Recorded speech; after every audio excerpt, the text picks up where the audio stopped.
Hi everyone, it's Joseph Harwood, and I'm bringing you my podcast experience, Agitprop interviews. I fell in love with podcasts after finding out how relaxing and interesting they could be. In this series, I will be sharing stories. I will be delving into different facets of what I'm interested in, from food to lifestyle to travel to spirituality, and I'm very excited to share this from an LGBT perspective. Please enjoy them. They're always peppered with things that make me a little bit more curious, and hopefully they'll make you a little bit more curious too. Today's episode is with the incredible Darren. Now, Darren is an ex-journalist and became the CEO of outofoffice.com and travelgay.com. Darren is someone that I really wanted to interview because I thought there was such a little amount of knowledge I had in the travel industry, because my experience is someone that just travels. I'm not someone that's working actively all the time within it. And I've always been a bit curious about why there's not LGBT representation within travel. And there are very niche kind of hubs that show you and more older fashioned sort of LGBT focus, instead of just seeing LGBT people talking about their interests. So my conversation today was really, really great. And I was really privileged to speak to Darren because he's very busy and doing lots of things in this area. It's also a bit of a strange one for me to put out there because at the moment we're going through a lockdown, and yes, there are some people traveling, which is not something that I think anyone should be doing during a pandemic, but there you go. And I don't know how to release this without it coming across like we're talking about this sort of like long lost treat that we can't have. I wanted to kind of wait and pause until we were talking about vaccinations and talking about how we can open up the country again, hopefully in the spring. And to me, this is the right time to put this episode out there. So I did record it last year, but I've just been waiting. It was really interesting and really, really helpful for me because it made a little bit more sense as to why I don't see much more LGBT and especially gender non-conforming people within travel. It's still a new area to conquer and got a lot of work to do, but please enjoy. So thank you so much for agreeing to be a part of my series. I was looking high and low for people that are LGBT within travel, and you've done so much with travel, but I want to start at the beginning. So where did you grow up? I grew up in the home counties, so in a little place called Leighton Buzzard, which is just north of London.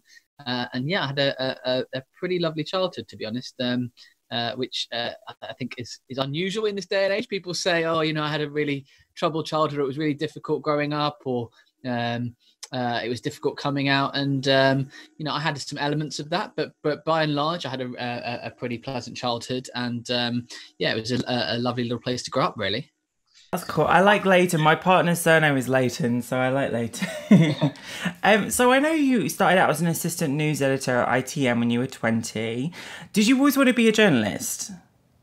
No, never, actually. It never even crossed my mind. So when I was at school, I was lucky enough to get work experience at Sky News. There was a placement on offer to people at my school to allow people to come and work for Sky News for a few weeks. And I was probably 17 years old, and I really didn't know what I wanted to do with my life. And I thought, well, that sounds pretty cool. I'll go and give that a go. And I went and did that. I worked overnight for 3 weeks, like on really random shifts, really getting thrown in the deep end, actually. And I just loved every single second of it, so much so that when I finished school and before I went traveling, I went back to work there for 2 or 3 months on a paid job. Which was great, you know, again, gave me a really good grounding in journalism and enabled me to save some pennies for traveling, which I did. But yeah, no, it was never really kind of, you know, a lot of people who become journalists, it's always been a kind of vocation or a passion, or they've always wanted to do it. I really just fell into it by accident. And it's funny, actually, I was chatting to some of my team yesterday, and we were just kind of throwing around some ideas. And one of the things I said, we were talking about degrees and their value. And one of the things that I said is, it's funny because a lot of people go and do journalism degrees, and I never did a day of formal journalism training in my life, yet it was my career for 10 years. And I think in a way that was kind of, I was very proud of that, because so many people go through that kind of degree education or a master's in journalism in order to become a journalist, because jobs are really few and far between, especially in TV journalism. So I'm very, very lucky that, you know, I managed to get that foot in the door at a young age. And, you know, it's all about, you know, impressing people, from the beginning, really, and just working really, really hard to show that you're dedicated. I don't think you necessarily need a degree to do that, because it all comes down to how you interact, how you build rapport with people, and how you show that you're really keen and passionate and good at the job. So I think I was very lucky from that side of things. But no, in answer to your question, I never really set out to be a journalist. It just kind of happened by chance, which I think kind of what happens with the business too. For sure. It's so true as well, because I think when you see people, I work in the arts really, and I absolutely despised art college. So sometimes you just learn doing things more than studying about doing them. But yeah, I saw you do an interview with Janet Jackson, and I saw that you were interested in pop culture. So it was kind of amazing because you were really young when you were all doing this journalism thing. So do you feel like during the time in which you did the journalism, it wasn't really the age of social media, was it? Well, it was just starting out. So, there were times when I was the first person to ever tweet from inside a courtroom, actually. When you weren't allowed to have phones in courtrooms, and I was covering the case of the crossbow cannibal up in Leeds, and it was the first court case that they had lifted the rules and the new regulations had come in to allow journalists to tweet from inside courtrooms so that they could actually get live verdicts out quicker than previously done. That is amazing. The cannibal. Yeah, well, he horrible man who killed prostitutes and then ate them, and he used a crossbow to shoot. Oh my God, I remember that. Oh, that's crazy. Well, that's history right there. Yeah, I went up on a tangent there a little bit, but I like that. That's good. But you were saving up to travel, and you that was always something that was interesting to you. And when I was looking into your story and I was reading up on how you started your amazing websites, you're the founder of outofoffice.com, and you have more, which I'll talk about in a minute. But you were actually traveling with your partner to Egypt, and you had a really difficult situation. And I wanted to hear a little bit about that as an LGBT person. Sure. So this was probably when I was early 20s, and we'd booked an all-inclusive holiday, cheap and cheerful, to a 5-star resort in Egypt. And, when I say 5-star Egypt resorts are not kind of necessarily the same quality or standard as other places in the world. But we went to Sharm el-Sheikh, and we turned up at the hotel, and we basically weren't allowed to stay there. They wouldn't give us a room with a double bed. We saw other couples checking in, straight couples who were allowed to have a double bed. It made us feel super, super uncomfortable. And I just realized then, I mean, it wasn't an idea that developed for a few years, but at that point, I thought there's no real way of any LGBT person knowing whether they go to a hotel anywhere in the world, whether it's safe or not, or whether they're welcome, or whether they're going to have, you just don't want to have those awkward experiences. No one should, in this day and age, no matter their gender, their sexual orientation, how they identify, should have problems checking into an establishment when you are a paying customer. They should be welcoming to all, and unfortunately that's still not the case in lots of countries in the world, and that really was the kind of inspiration for where outofoffice.com came from a number of years later. But I still hadn't finished with journalism at that point, so I was still very, very headstrong in terms of staying in journalism for a while longer.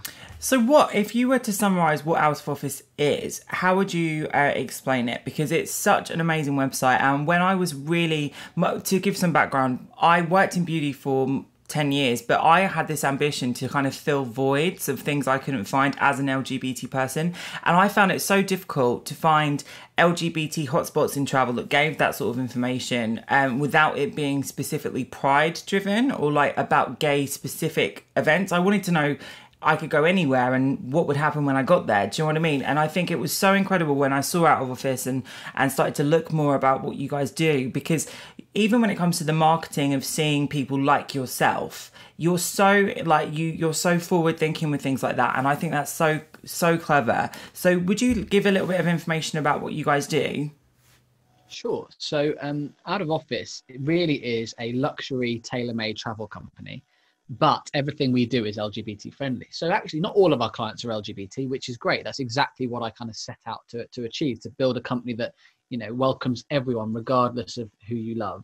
or how you identify. And really for us, we just make sure that the properties and the places that we're sending people to are welcoming to the LGBT community. So really, in places where it's illegal to be gay, for example, like the Maldives, we work with hotels that have perhaps gay managers, or that really proactively still want to reach out and welcome LGBT travelers despite the laws there. And the Maldives is a really interesting destination because obviously the mainland is under Sharia law, but the resorts, it's a very different feel. So some people criticize us, and I understand why they do that. Why would you send people to places where it's illegal to be gay? And my answer is very, very simple to that. Well, because I want to travel to these places. So if I want to travel to these places, then there'll be plenty of other people that do too. So it's about enabling them to do it in the safest possible way, really. And that's what we do at Out of Office. We make sure that trip that you're going on, you just don't have to worry about your sexual orientation. Or if you do have to worry about it, we at least are very upfront and honest about it with you. So we'll say, for example, maybe at Marley Airport, don't go through immigration together as a couple, maybe go through separately. But once you get to the resort, you'll have no problems with being a couple. So it's really about being honest with our clients and being transparent too, because unfortunately, the world is not yet a fully equal place, as we all know. But certainly my view is if LGBT people do travel to these places, it's going to make a difference too. It's not just about having a great time, but you're actually enabling social change by doing it. You are exposing locals and people who work there in the resorts to a way of life that they might not be comfortable with, or they might not necessarily know about because they've led a sheltered life, and that's a good thing. And there are also, don't forget, a handful of staff within the Maldives who will be LGBT themselves. So for them to see another LGBT couple or person traveling to their country, it opens their eyes. It gives them some hope. So actually, it's not just a kind of selfish, I'm going on holiday to the Maldives. Obviously, that's a great thing to do, but you're also enabling social change by traveling to these places and opening people's minds. That is so important. And I think it's difficult, isn't it? Because when you do not know anything about a culture, you don't really understand you see these maps that criminalize LGBT people, for example, and you see like the majority of African countries, a couple of South American countries, a lot of the Middle East and a lot of South Asia basically are red on these maps, and they say these areas are unsafe to go to if you're LGBT. But actually, if you ask a gay person from Tunisia, for example, there is a French colony. So it's very modernized, it's very westernized, and there is gay people there. But it's not, even though it's like criminalized technically, there is actually LGBT things to do within Tunisia that no one would even find out about unless you've had a destination or you had advice on how to get there. And I've always found it really interesting because, like you said with the Maldives, people see these kind of like amazing hotspot destinations, but they don't know about the culture. And it's so right, because when you do go through an airport, you don't know how to be cautious. You don't want to be in a situation where you are put in a difficult situation. So it's amazing what you guys do. Thanks. Yeah. And I think, hopefully, it's funny because this company really, we're trying to do ourselves out of business long term, because we shouldn't need to exist.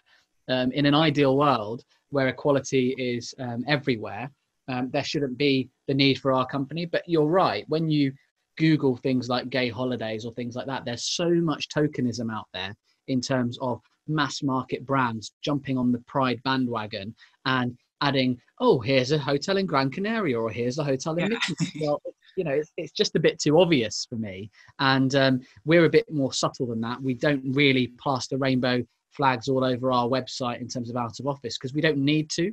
It's not for us to have to showcase that. We do that in a much more subtle way by showing imagery of LGBT couples in destinations and things like that. And I think there is a lot of tokenism in the travel industry, bearing in mind that a lot of employees in the travel industry are LGBT. That doesn't necessarily match with the way that big companies approach marketing from an LGBT perspective. And I think like I said, if you Google gay holidays, some of the adverts and the brands that come up are mass market brands, but they've put together a pretty rapidly constructed one page on their website which collates everything that they think every single LGBT person fits into some nice, neat box of Gran Canaria and Mykonos. And that. Yes, that is all of last year. I was fighting to justify why I should work with travel companies as a reviewer in the same way that any kind of other straight or cisgender person would. And it was so difficult because so many people just immediately approached me with, oh, we have a pride package. Oh, we have someone that's in-house that does LGBT stuff. And I'm like, no, I don't want to do an LGBT themed review. I just want to review it as an LGBT person, which is equally as valid. And I don't know if people are they're just wary of treading on the wrong feet or whatever and saying the wrong things, but it's very difficult. And I've thankfully booked quite a few reviews this summertime, which is now not happened because of lockdown. So what is going on during lockdown? Have you noticed a massive slowdown, and how do you think that's going to affect things in the long term? So I am 50-50 about a lockdown and the pandemic, to be honest with you. And I'm 50-50 in the sense that I'm optimistic and I'm pessimistic. And I think I'm also being realistic in terms of my approach to how we are forecasting the next few months for our company, certainly. In the optimistic side of things, we've seen... Oh, sorry. It's okay. What was that? That was my WhatsApp. Let me start that again. So in terms of the pandemic, I'm 50-50 really in terms of optimism and pessimism, but also realism. I think from our side of things, we are optimistic that things will bounce back and things will get back to normal. I'm slightly pessimistic in that I think it will take a lot longer than people think and that other travel companies hope. So we are forecasting for our business that 2021 will be the year of travel, but up until 2021, the next 6 months are going to be very problematic for travel in general. So we are being proactive in reaching out to our customers to look at rescheduling their trips for next year. But I'm also realistic in terms of what we're doing. I think that some travel companies out there think that everything's hunky-dory and they're positioning themselves that everything is fine right now. It's not fine. We can't lie about it. There's been a massive impact to consumer confidence. There's been a massive impact to the way that people are able to travel. But it will come back. And it's just about making sure that your company is resilient and able to see through the next few months, which thankfully we have been. We've obviously used the furlough scheme for a number of our staff, but we're also looking longer term at how things grow with the company once things are back on track. But in good news, we have on travelgay.com, which is our other brand, we've seen this week, week on week, our traffic is up the most it has been since the start of the pandemic, week on week. So that's a positive sign. People globally are starting to research trips. They are starting to travel. And in Asia, people are traveling. People are actually visiting either other destinations within their own country or in some cases traveling abroad. What is travelgay.com? Because I know you purchased it and it's an incredibly busy and visited site. So did you want to explain a little bit about what that gives you? Because I've been on there so many times, but I like the audience to know too. Yeah, no, travelgay.com is a website that was founded about 8 years ago. And it was started as a hobby business. It started out as Travelgay Thailand to basically become a kind of authoritative guide to Thailand for the LGBT community. And it then expanded into other Asian countries. So it became Travelgay Asia. They then added travelgayeurope.com. And then we came in a couple of years ago and I met the guy who founded it. And he really bought into my vision for what I want to do with the brand and with the site. And ultimately decided he wanted to sell it to us, which was great. So for a couple of reasons, we acquired it. One, the sheer amount of traffic that goes to that website is huge. So we've got access to a massive audience, and all of that traffic is organic. We don't pay to get users on that site at all, which in this day and age is pretty rare. Most brands have to pay to acquire users. Everyone from big brands like the Daily Mail or the Sun, they're all paying to acquire users still in a number of different ways. We don't pay to acquire users. All of our traffic is organic. And since we took the site over, we've added in North America, South Africa. So we've really turned it global and we've unified those sub-brands into one brand, which is travelgay.com. And really our vision for that brand is super exciting. We're about to, by the end of this summer, launch a completely new design to the site. We know the site design is very dated. but it's worked, and that's why we haven't rushed to change it. But we're about to launch a really exciting new site design to that. We're taking on investment to really scale that brand. And really, for me, travelgay.com should be a household name in a number of years in the LGBT community, a bit like something like Grindr is, for example. So we've got some really ambitious plans for that brand. Really, at the moment, what that brand does is it showcases what to do in almost every city on the planet for an LGBT person. So that is bars, clubs, saunas, massage venues, attractions, private guides, hotels, you name it, you can find it on there. And we've really started to increase our reach by expanding globally in the last 2 years since we've owned the site. And for me, I'm super excited about what we can do with that brand, because we've only just touched the tip of the iceberg on that. My plans and the brand and the ideas we have for growing that site are vast, and the number of things we can do with that site and with that audience is really exciting. And also for us, the reason, from a commercial perspective, the reason for purchasing that site is it makes very good money as well.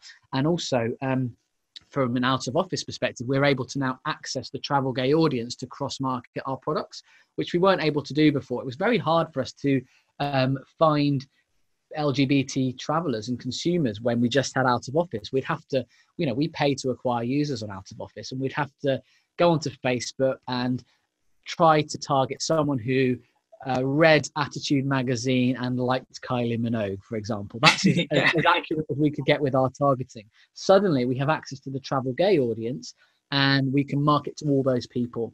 So it's been really beneficial for us commercially. But, and I'd be lying if I said there wasn't a commercial benefit to having these brands. There absolutely is a commercial business behind it. And I think that's what a lot of people forget when it comes to LGBT brands. People think that LGBT brands should be fully altruistic and they should, be charitable enterprises. And I disagree with that. There's a happy medium there between brands that can scale globally, can still remain altruistic and ethical in their outlook and really focusing on equality, but also make money at the same time. And I think that's really important. And there are very few LGBT brands that actually do that. Oh my God, that is so true. That is so true. It's like they think that you should be an advocate but not pay your phone bill or something. It's crazy. Yes, exactly. And there's plenty of bills and plenty of staff members to pay. So every single month we need to be making money, or there won't be a travelgay.com. It's as simple as that. And people do wonder why, when we took over the site, we've now started charging venues across the globe for premium positions on the site, which wasn't done before. And people were like, why are you now charging us? It's always been free. I've said, well, because we want to scale this business, and we want to get you as a business more customers, more visitors, and make you more money. But in order to do that, we have to also make money ourselves. Otherwise, travelgay.com wouldn't exist. So, there is definitely some naivety in the LGBT community about why LGBT businesses are kind of focused on the commercials. But the reality is, if there wasn't a commercial model behind something like travelgay.com, there wouldn't be a travelgay.com. Absolutely. And you do, when you kind of vet out things for out of office, for example, I read that you ask the hotel if you've got same-sex images within the hotel and stuff. So you're not just contributing to a business, you're contributing to the movement of inclusivity within the industry you're working in. For sure. I mean, I'm a massive advocate. Like, whenever I speak to a tourist board, I say, have you got any same-sex imagery? Oh, no, we don't. Or, well, we thought about it. I'm like, well, how do you expect to advertise to the LGBT community if you're not investing in those kind of assets? And it's the same with hotels. And unfortunately, most hotels and most tourist boards still go for the white, straight, 30 to 40 something year old couple, maybe with a couple of kids. That's who they build their marketing around. That's who they build their brand around. And it is slowly changing. And there are some good examples of tourist boards that are doing things well. But I think whilst that mindset is still in tourist boards and hotels, we're going to struggle to authentically market to the LGBT community, even though they all want access to the pink pound, they all want access to the pink dollar, and they all want to welcome LGBT customers, because they know that LGBT customers on average have 23% more disposable income, and they know that they tend to spend more in resorts when they're there, and they know that they're much more brand loyal and likely to recommend their friends and family if they've had a good experience. So they're not naive to those really clear facts, but it doesn't necessarily trickle down to their marketing and their marketing departments. So on point. And if you do need a bubbly presenter to go around the world and review things for Travel Go in the future, let me know. Oh, for sure. For sure. Well, we'll definitely be doing some stuff like that. Once we get the budget for that kind of stuff, which I'm hopeful we will, then we'll definitely be doing that. It's interesting because within the LGBT spectrum, there are so many different varieties of person, and we've come to kind of know so many different labels, especially in the last 3 or 4 years. People have introduced new things like non-binary. Some people are campaigning to put non-binary on passports. Do you think that would help people within these situations, for example, traveling, or do you think that would complicate issues? Because a lot of countries, it would kind of put a red cross on your back, if you see what I'm saying, if you were interested in traveling to a country that was discriminatory. So what do you think about that? I've never understood why passports have gender on them, actually. I don't see why it's relevant. And that is starting to trickle down to some countries. So, for example, Malta has removed the gender box from its passport. So it doesn't have a gender field on its passports now. And I think more and more countries will go in that direction. I don't think it's going to happen overnight. But I do think it's strange why that's not kind of happened more rapidly. I think as someone who travels and identifies as non-binary, there are undoubtedly extra concerns that individual needs to think about, and that is how they potentially present when they're going through immigration, especially if their photo on their passport doesn't necessarily match how they're presenting at that point. Oh my God, that's my issue. Yes. Yeah, I have to go through that. How do you deal with it? Oh my God. So until about 2 years ago, I had no beard. So I looked like a girl, and in my passport, I look like a girl. And then I get on a plane and now I grow a beard if I'm on a long floor, and I get there and they're like, this isn't you. And I've gone through that like about 20 times. It's so awful. I've had horrible people try and do like a search on me.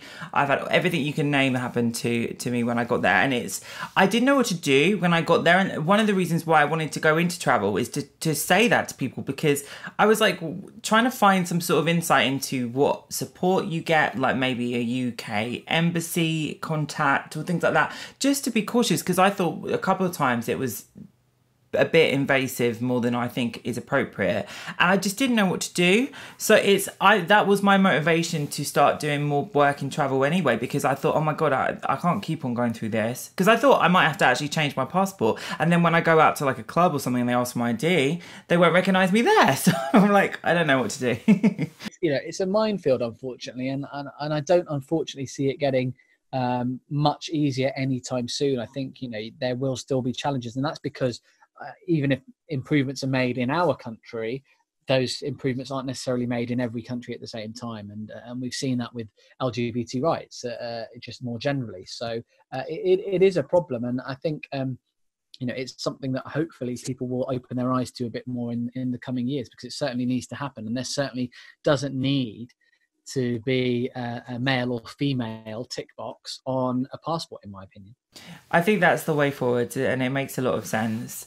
And biometric passports, no matter how you present, that's not going to change. Whether it's your eyes or your fingerprints or that kind of thing, that should be the way that you actually identify a person. Because, let's be honest, there are plenty of people that I imagine throughout the last 20, 30 years who've traveled on fake passports, or who have, they look similar to the person in their passport image, which pre-biometric passports would be very difficult to prove one way or the other. But now with biometrics, I think that's probably where the world needs to transition to.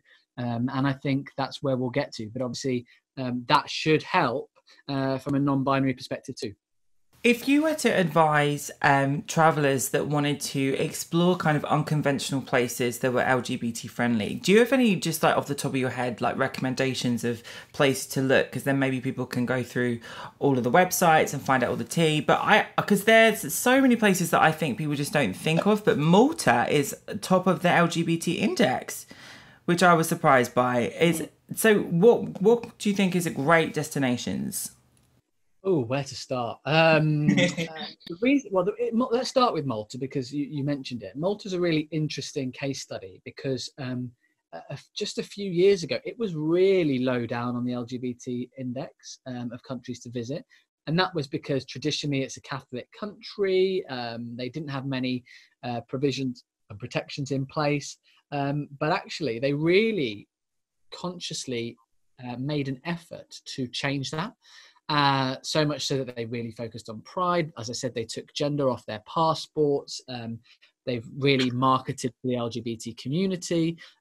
So yeah, from showing, I mean, talk about a turnaround from going pretty low down on the index to being number one on when it comes to LGBT rights. That was a turn up for the books, and really impressive, and shows what can be done in a relatively short space of time by a country if they really put their mind to it.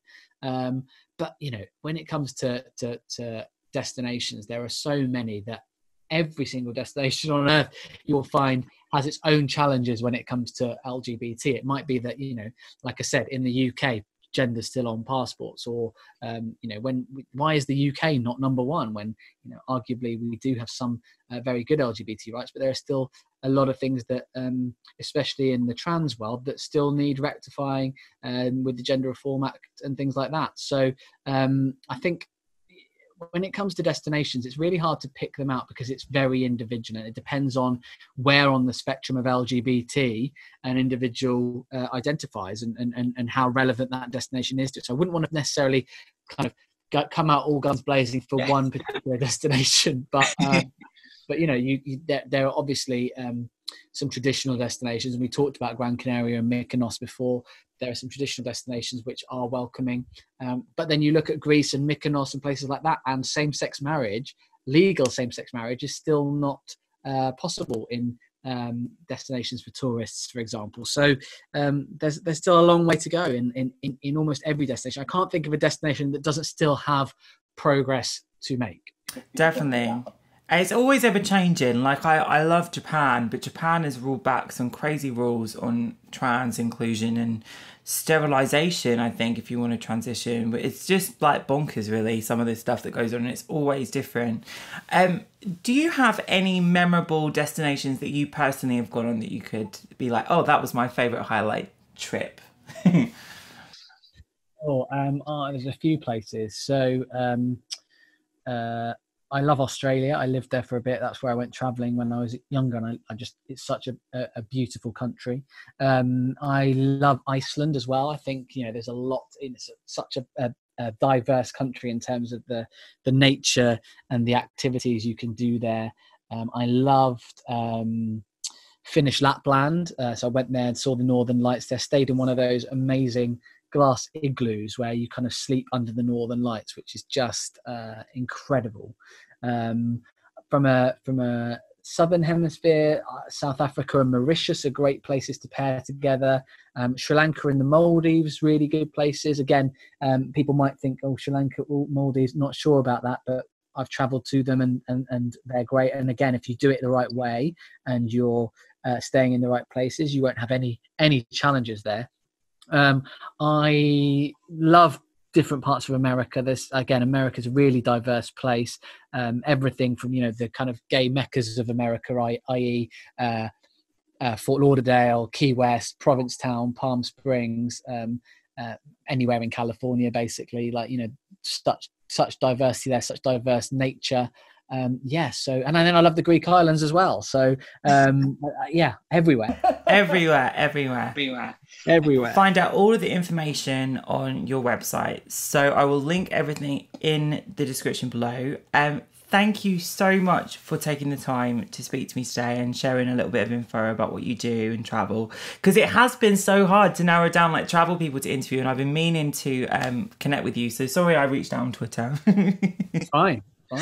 We'll definitely keep in touch. I'll send you an email after, but I won't keep you any longer because I know you've got things to do. So thank you. Thanks so much, Joe. Take care.